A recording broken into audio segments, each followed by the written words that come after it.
my quality. I've bought one of these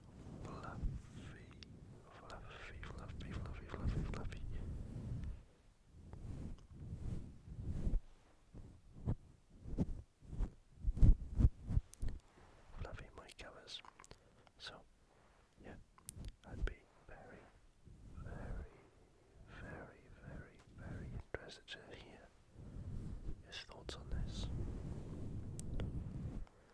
Okay, so moving on with the fight night.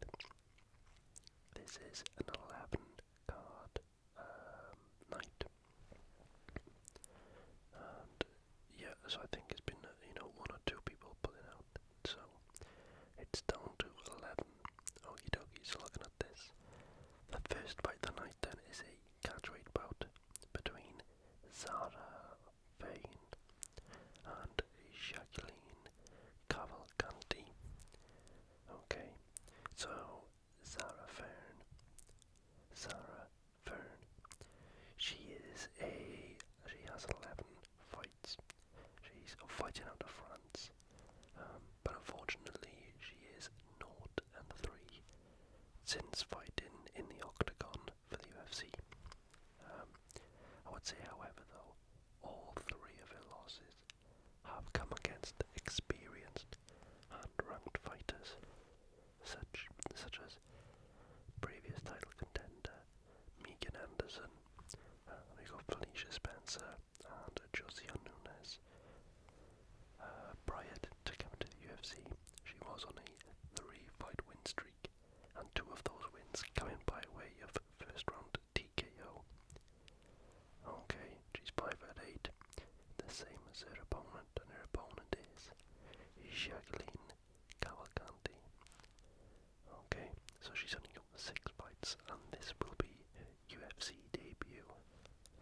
And it doesn't really get much more difficult than facing a French woman in Paris opening up the fights. But she's 5-1. She's on a 3-win streak, and 2 of those coming by way of TKO. Her last fight was in the LFA, where she beat Melissa Grodin by unanimous decision. Okay. Okay, so very similar KO, TKO, decision stats. Yeah, we don't got anything else here, okay. So I don't know if the French woman's gonna, is she gonna get her first win inside the UFC? Or is Jacqueline Cavalcanti just gonna, just be too good? Yeah, I don't think there'll be as many French people in at the start. So for that reason, I'll go for Jacqueline Cavalcanti to win this fight. Okay, moving on. We have Fahid Bashat and Clayton Rodriguez.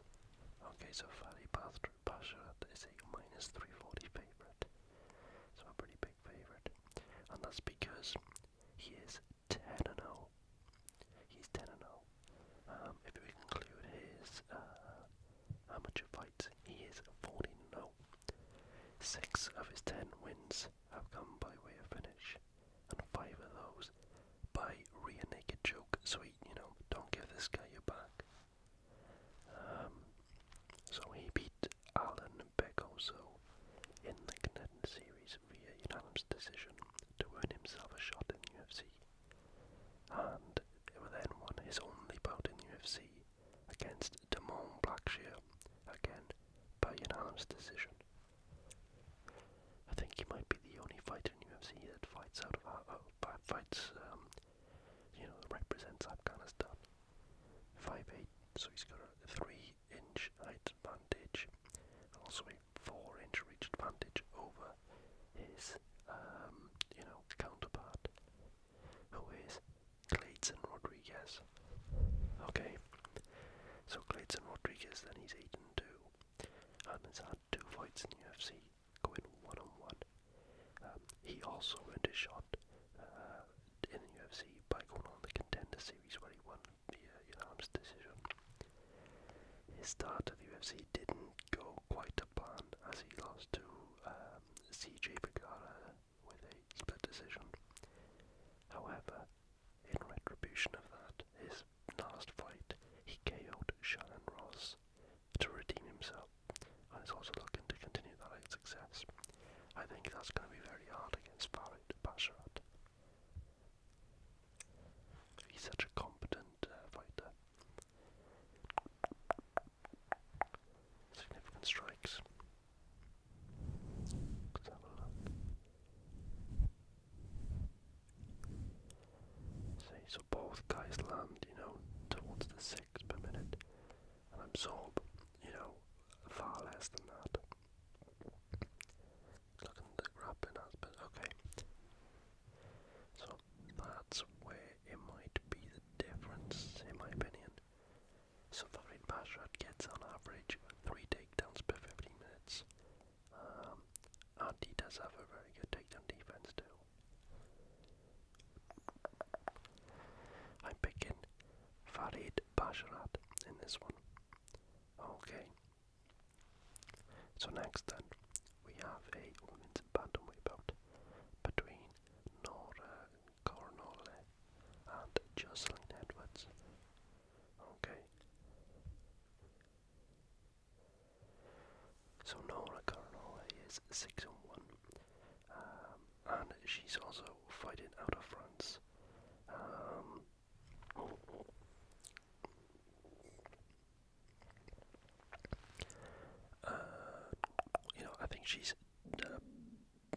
I think she's benefited from the UFC going to Paris. When the UFC go international, they do like to have numerous local talent on show for the crowd as well as the superstars. Nora, however, is deserving of the chance to fight in UFC because after her professional debut, in which she lost via unanimous decision, she's won 6 in a row, and all of them coming by way of finish. And she's taken on an experienced Jocelyn Edwards. She's had 6 fights in the UFC, Jocelyn has. She's gone 4-2 with them. She's currently on a 3-fight win streak though. But 2 of those with a split decision victory, and the other with a unanimous decision. Before coming to the UFC, Jocelyn Edwards was actually a pretty prolific finisher. She finished 8 of her 10 wins, but she's yet to get a finish in the UFC.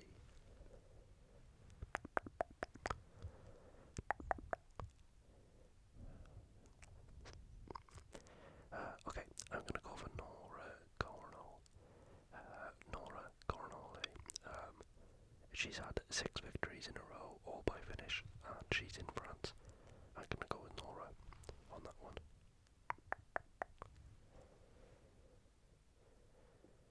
Okay, next then, we have a welterweight bout between Angelusa and McKee. So, Angelusa is 9-3 and is 1-1 inside the octagon for the UFC. He also lost his only LFA bout as well as his Contender Series bout as well. Before them though, he did go 5-0, and his LFA bout, to be fair, was a split decision loss. And his Contender Series fight was against top prospect Jack Della Maddalena, who's now like top 15, top 10 in the welterweight division. 5 with 9 wins has come via KO, and 1 has come via submission. And then we move on to Ireland's McKee getting a second chance. Yep, this is his second stint within the UFC. Oh, I didn't mean to click on that.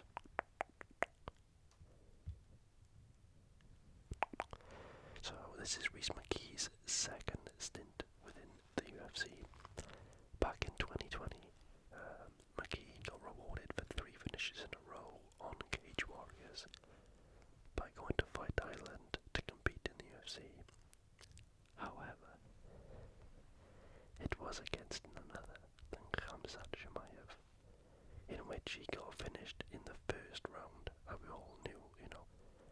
McKee was on the other half of Khamzat's big rise. He then followed that up by losing to Alex Morono. But again, Alex Morono was like a virgin on top 15 fighter, so he had two really tough fights. And then, that led to him being released. But he went back to Cage Warriors, and now he's racked up another 3-fight win streak. All of them wins via finish. So the UFC has given him a second go. As you can see, Reece McKee is very tall for the division. 6'2" to 5'10". He has a 4-inch reach advantage over Angelusa. Win percentage, both like to go for the finish, the KO. None of them like to go for decision. Reece McKee has never been to the 2 decision in which he won.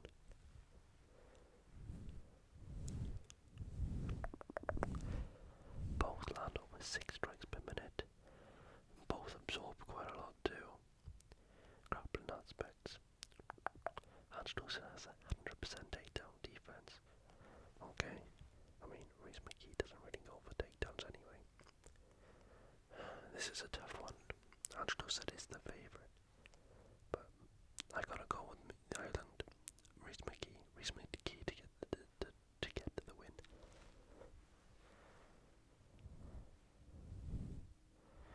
Okay, and finishing off the prelims, the main event of the prelims, if you will. It's Taylor, Labus, and Colin Lauren. So Taylor Labus is a minus 175 favourite. Let's have a look. So Taylor Labus is 18-3.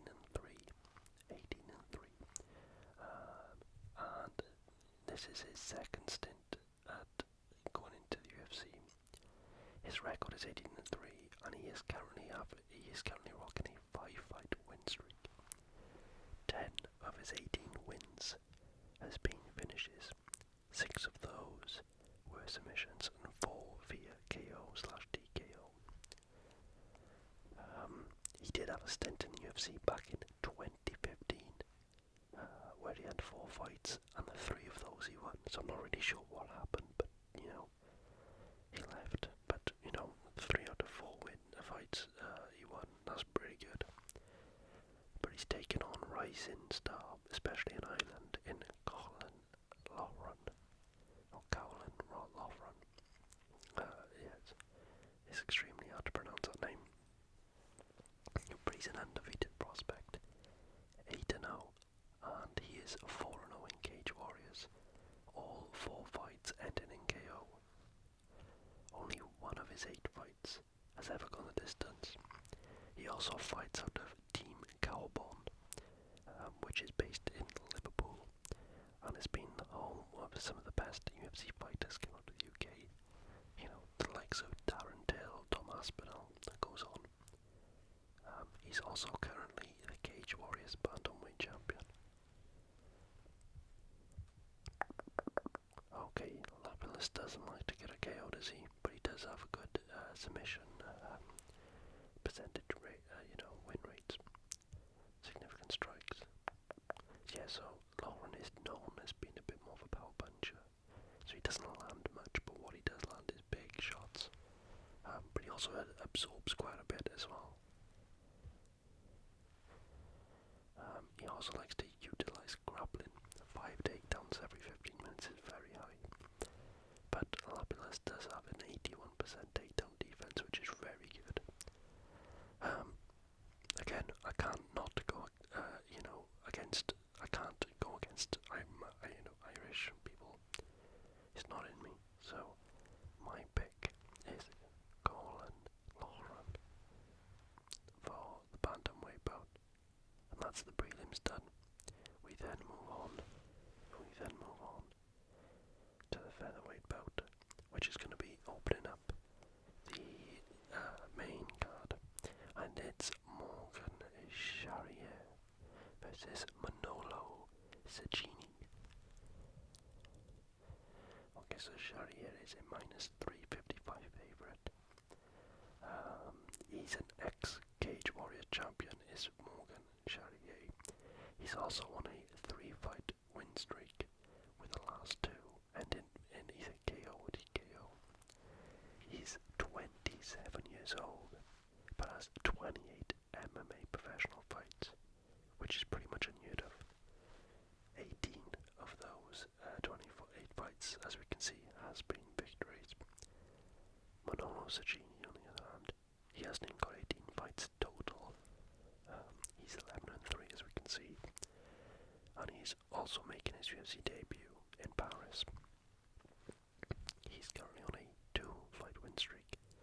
Both of those fights ended in KO. He has an 82% KO ratio on his wins, so I think we can expect fireworks in this one. Yeah, we ain't got nothing. I'm gonna go for the French Morgan Charrier to get the crowd going to open up the main card. Okay, and then we move on to a featherweight bout between William Comies and Yanis Himori. Okay, so William Comies is a French fighter fighting out of Paris and boasts a record of 12-2, as we can see there.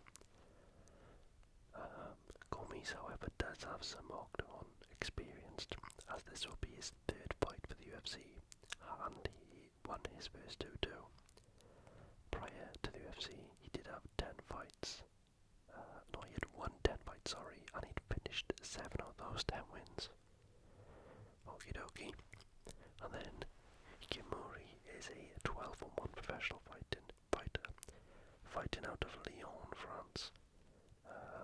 He suffered his 1 loss in his 4th professional fight, and since then he's gone on a 9-fight win streak, and 5 of those wins coming by way of finish. Okay.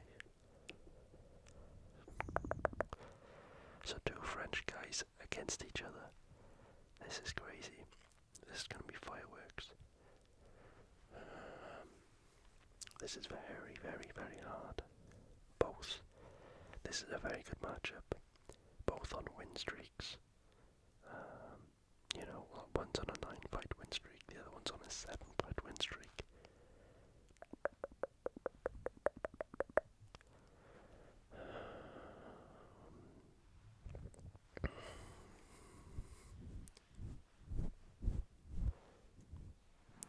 I'm gonna pick Yanis Himori to beat William Comies, although William Comies is a -205 favourite, so we'll go for the underdog on this one. Okie dokie.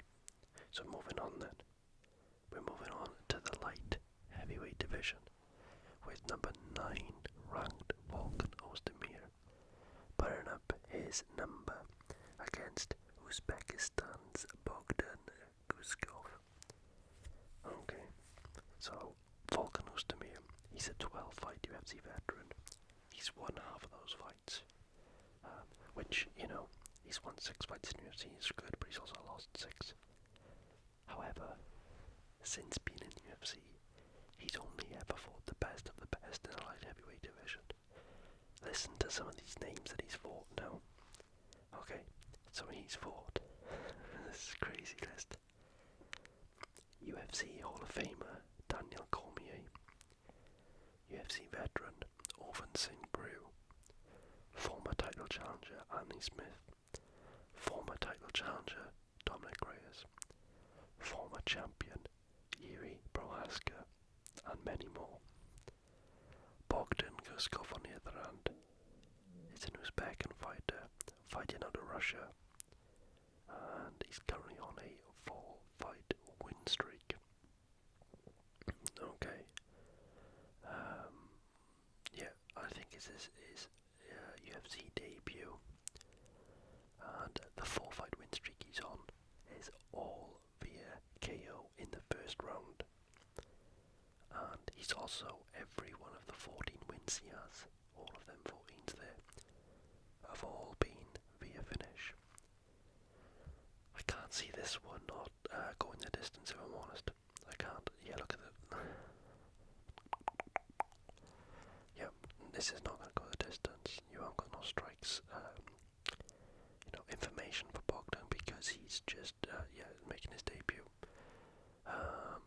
is a very good fighter, but he's suffered a few bad defeats recently.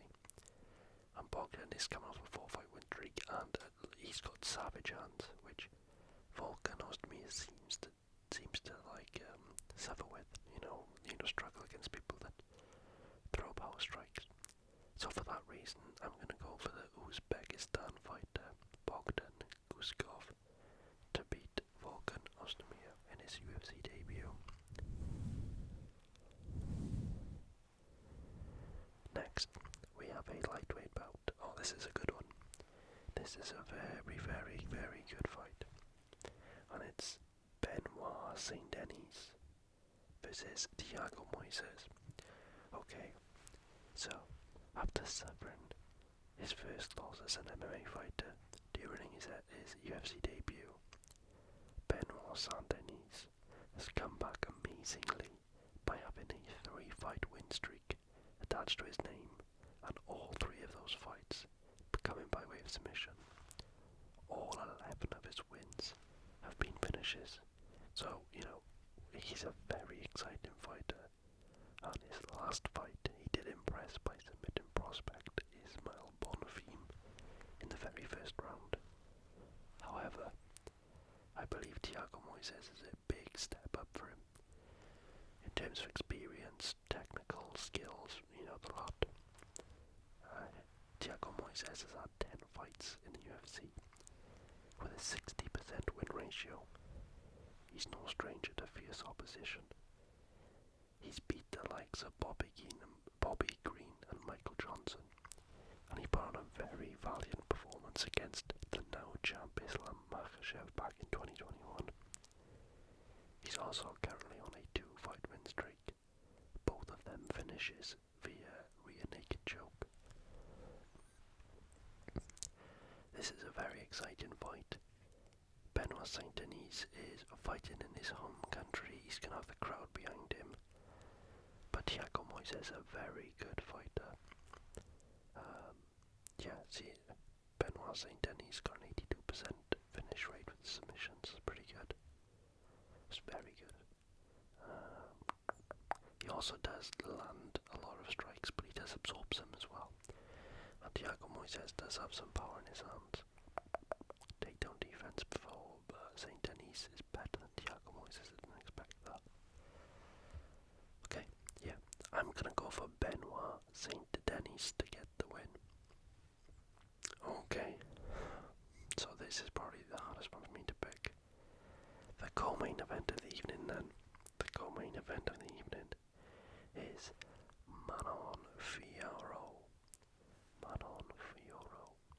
versus Rose Namajunas.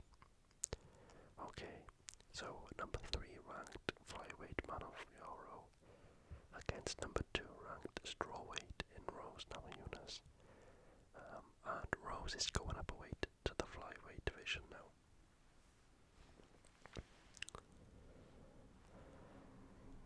Okay, so after losing on her debut in her very first mixed martial arts fight, she lost to Bellator's Liam McCourt. Manon Fiaro has got a 10-fight win streak, and 5 of those 10 fights have come in the UFC. The first 2 victories in UFC were finishes, both via standing TKO. The last 3 fights, though, has been all unanimous victories. Fiaro, however, she has been facing top competition ever since she's been to the UFC. She's fought the like of Tabitha Ritchie, Mayra Bueno Silva, Jennifer Maia, Caitlin Chukagian, the most recently. But has she ever fought someone like Rose Namajunas? She's considered as one of the greatest female mixed martial artists of all time. She's a 2-time world champion, has 2 wins over the current strawweight champion Weili Zhang, and 2 over future Hall of Famer Joanna Jędrzejczyk, along with victories over Jessica Andrade, Tisha Torres, Paige Van Zandt, and more. The only thing, the stipulation I have, is that Rose is moving up a weight, and no one is much bigger than Fiaro. As you can see, Fiaro got 2 inches in height, which actually isn't as much as I thought it would be. And she hasn't actually got a reach advantage either, but she is a bigger girl. Look at win percentages.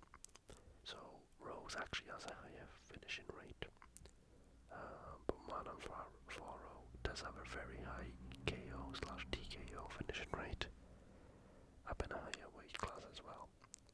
Significant strikes, yeah, she likes to land as well, quite a bit per minute. Both absorb very similar. Grappling though, Rose Namajunas is very good at grappling. I might be able to capitalise on that in this fight. Oh, am I going to beg for this?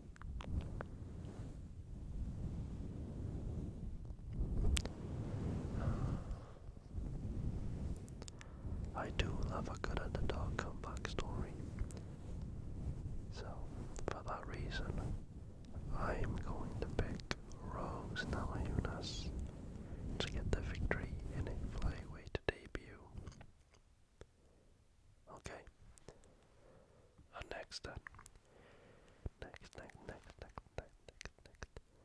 we're going to the main event of the evening, and it's the second ranked, number 2 ranked heavyweight competitor, Shier against the 7th ranked Spivac. Shier is already a 10-fight UFC veteran, despite only joining the promotion in 2019. Of those 10 fights, he's won 8 and lost 2. However, the 2 losses he has, one is against someone who's considered as the greatest fighter of all time in Jon Jones, and the other is considered the baddest man on earth right now in Francis Ngannou. Looking at his wins, he's had wins over ranked heavyweights such as Taito Ivasa, Derek Lewis, Shagengak Rosenstrike, and Alexander Volkov. His last 2 wins as well has come by way of KO/TKO, so he can finish as well.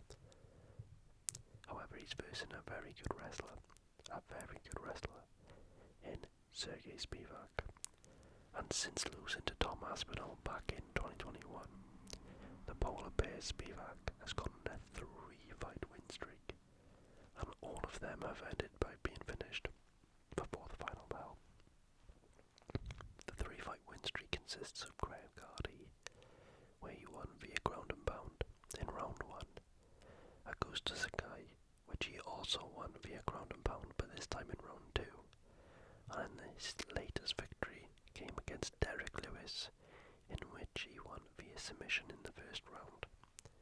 Shier has a little bit of a height, and then a 3-inch reach advantage too over Spivac. They have very similar, methods of victory. Very similar methods of victory. Striking wise, Shier lands more per minute and absorbs less too, so he has a very good defense. Shier grappling, however, Spivac, he is very good grappler, as I've mentioned, and that is where I think Shier is going to struggle the most. Stating the obvious, struggled against grappling against Ngannou, who's not known for his grappling, and then Jon Jones, who's been off for like 4 years.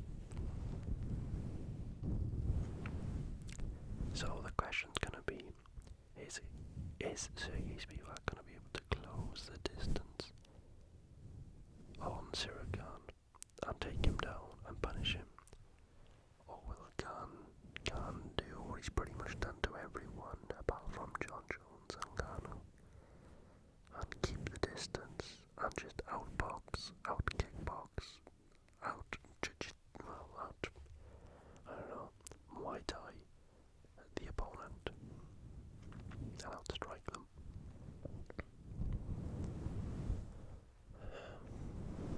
I think this might just be a step too far for Spivac. I thought for sure Shier was going to be a UFC champion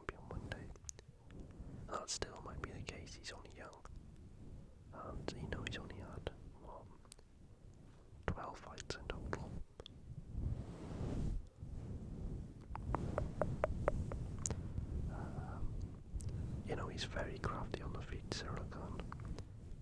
I just think with the John Jones fight, the pressure got to him a little bit. So yeah, with all that being said, I think Cyril Gane's gonna have a hometown heroes welcome. And, you know, I think he's gonna show up and show out for the crowd. And I think Cyril Gane's gonna get the decision. And that's my picks for this weekend's UFC fight. And with that being said,